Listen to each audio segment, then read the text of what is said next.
Hi everyone, it's Krista, and I am excited for us to get started with our very first exercise of the course. So let's jump in. Before we start, I wanted to give you some foundational information about SeekScreen and how to install and run it. Todd from Rice University is going to give us a more detailed presentation in an upcoming lecture that'll provide more detail about the SeekScreen components and an overview of how the software works. But at a very high level, I wanted to point out this set of publications. The one on the left is our first SeekScreen software publication that describes fast and sensitive mode. The one on the right is our latest publication that describes what we call SeekScreen Nano or ONT mode. ONT mode assumes that you're working with long query sequences from a nanopore sequencing device that have multiple open reading frames within the single sequence, whereas fast and sensitive modes assume that each query sequence only has one gene or open reading frame present within it. Otherwise, the SeekScreen workflows are very similar regardless of what mode you run it in, and the outputs are also going to be very similar regardless of your mode. There's differences, and we're not going to go into all of that today, but as far as the final reports go, you should see fairly similar information regardless of how you run the software.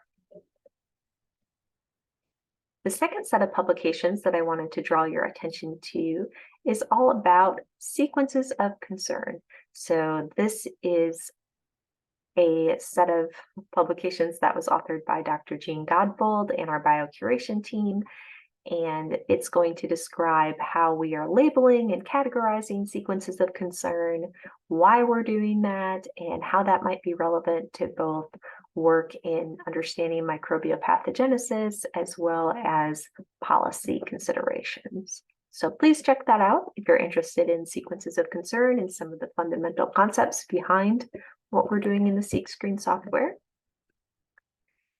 And then jumping right in to SeekScreen installation. This is going to be a very quick overview of how to install SeekScreen. And I am also assuming that you have Linux servers or Linux resources and familiarity with a command line with these instructions. If you do not have those things, it's okay. You don't need to install and run the software to participate in this course. We are going to provide you with the outputs, but I'd like you to pay attention for this part anyway, just so you can learn more about what's involved in installing the software and its databases and running it, and how we generated the outputs that you'll be looking at for the exercise. So first things first, please look at the documentation for the software. That is located in the link on this first bullet point. And within your Linux server or environment, you will need quite a bit of RAM, and that's because SeekScreen Fast Mode runs Diamond, which is a bioinformatics software package that requires quite a bit of RAM. We recommend at least 256 gigs for fast mode, but of course that can change depending on how long your file sizes are that you're trying to process. If you're working with really large metagenomes, you may want even more than that. Today, we're going to be running pretty small data sets, so not that much RAM will be needed, but in general, if you're using SeekScreen for other applications, that's a consideration. As far as disk space goes, we recommend that you have about 234 gigs of disk space at least. That's what's needed for all of the database and software dependencies that come with SeekScreen once they're all uncompressed and set up. That doesn't count how much space you might need for your output files. Again, for this course, our output files are going to be pretty small, as well as our input files. But if you're using SeekScreen in your work for other things, you should consider how much space you'd like those output files to take up. There are a lot of intermediate outputs that SeekScreen will generate when you run it. And there is an optional command that you can run during execution to not save those intermediate files if that's important to you, and disk space is a consideration. Other people find those intermediate files to be really valuable for troubleshooting and looking for additional detail about the alignments and other analysis that's been done on the data set. So up to you there, but I do recommend installing SeekScreen through Conda or Mamba if you are running at an institution that will allow you to use Conda or Mamba. That makes it very easy because then when you install SeekScreen, you also automatically install all of its dependencies, and it's not a complicated process to get it up and running. If you're not able to use Conda, maybe you don't have regular internet access at your location, I would recommend that you check out the biocontainers at quay.io. I've included a couple example commands here for how you can download and run SeekScreen as a Singularity image or run it through Docker. The good folks at quay.io and biocontainers have made this very easy so that anytime there's a Conda package submitted, they basically bring over a version of that here so that we can download it in other ways too. So thank you to them. And the final thing that I'll say here is that if you are downloading the SeekScreen database, which you will need to do if you're going to run SeekScreen, please make sure that you check the MD5 sum of the compressed database file before you continue. This is a big source of error for people in that this is a huge database file, and if there's any kind of an interruption in your internet connectivity during the download and things become corrupted, the software's not going to work. You're going to get error messages. It's going to be angry. So please check that MD5 sum before you continue or before you uncompress the database.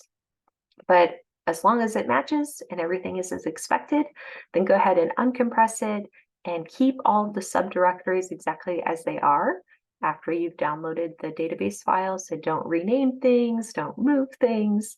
The software is going to have some expectations for where different files are located and what they're named within the database directory. So don't mess around with that. That'll cause more errors.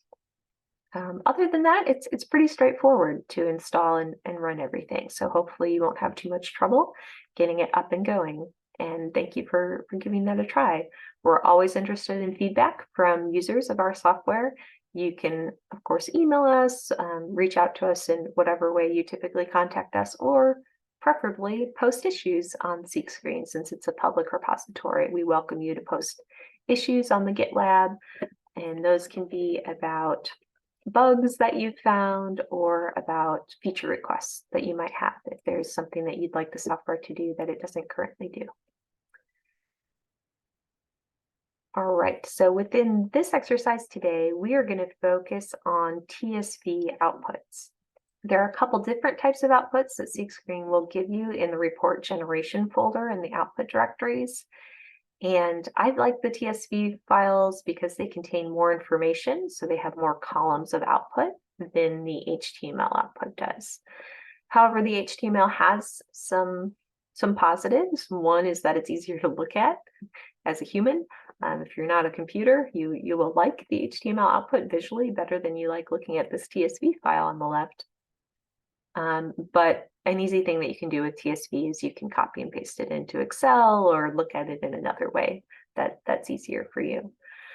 The HTML also has other visualization options like this alignment that's shown here on the screen. So you can see how your query sequence in amino acid space aligns with the reference. And sometimes that is nice to look at visually just to get a sense of how similar your query is to the subject that it's being aligned to.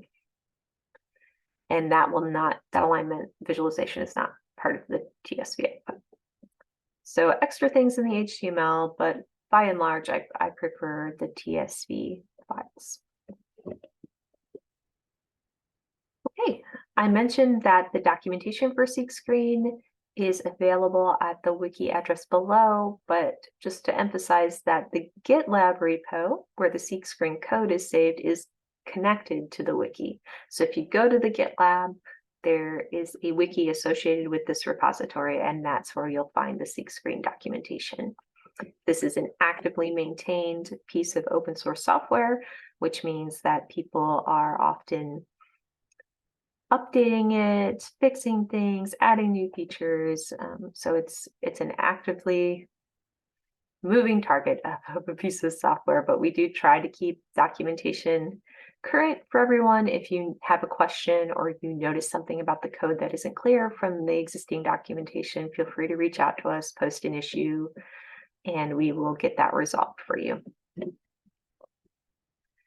Okay, so today we are going to be looking at a FASTA file of single gene sequences, and that is located in the GitHub repo for this course. So you should see a folder called single gene sequences. If you go in and look at that, there's a FASTA file, and that's going to be the input for SeqScreen.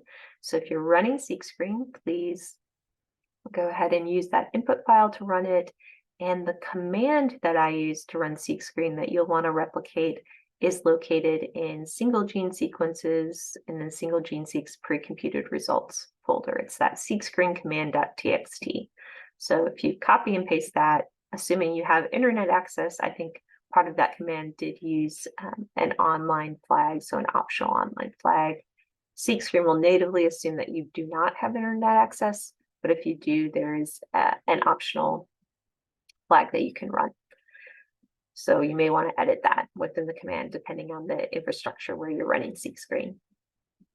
Beyond that, I have included the results that I got from running these sequences in this pre-computed results subdirectory that includes the report generation.zip folder. Essentially, that is the subdirectory within your SeqScreen output folder that contains all the final reports. So if you unzip that, you're going to see all the native things that would come from SeqScreen running this input file with that particular command. We are going to be running in something called sensitive mode. That means that we're using BLAST instead of Diamond. And I've also run with BLAST N, which means we're looking at the nucleotide high level, as well as BLAST X, which is looking at more coding sequences. But in any case, the output files are all here. I have copied the SeqScreen report pathgo.tsv file into an Excel file and saved that on GitHub just for ease of interpretation. I highlighted that here because that's in our next video. We are going to be looking at that particular file. So if you want to jump ahead, make sure you have that downloaded and opened up because we're going to look at that next. But that is where that Excel file was derived from, was this pathgo.tsv output. And then I also included single gene sequences key. That's not something that comes from SeqScreen. It is just something that I included if you wanted more information about where these FASTA sequences were derived from. All of the sequences originally came from public sources. Nothing is proprietary or have any kind of non-open source nature to it. Everything is public. And yeah, we're going to talk more about those results next. So see you soon.